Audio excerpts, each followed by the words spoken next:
Hi everyone, Dennis Foley from Acoustic Fields. Today we're going to talk about our design parameters for our QDA series. Now what does QDA stand for? Quadratic Diaphragmatic Absorber. So this is a diffuser and a sound absorber combined in one product. QDA is our top of the line product. It's our most expensive product, but it does so many things well. That's why the cost is so high. We all need diffusion in our rooms, whether we realize it or not, because those of us that haven't used it and then start to use it wonder why we've lived without it for so long.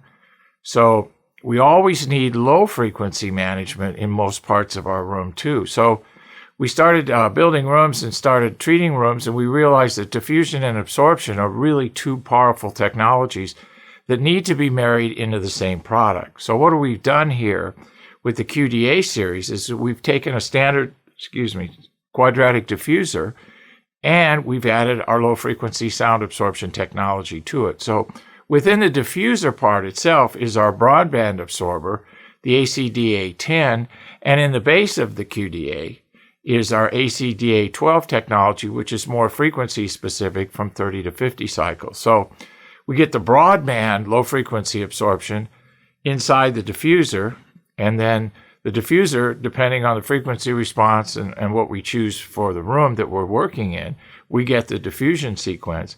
And then the base gives us that 30, 40, 50 cycle absorption, which we really need in the low end. So this is a great product. It has all the treatment technologies that you need in one product. They're beautifully made. They're probably nicer than most of the furniture you have in your room. They're equally as beautiful as the finish on your speakers and amplifiers, and consequently the price reflects that kind of quality. So another thing about them is they're on casters, so you can move them around and position them easily.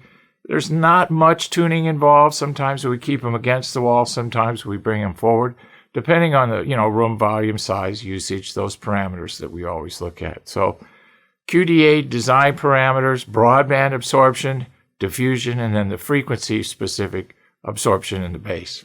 Thank you. Thank you for watching this video, and if you liked it, please give us a thumbs up.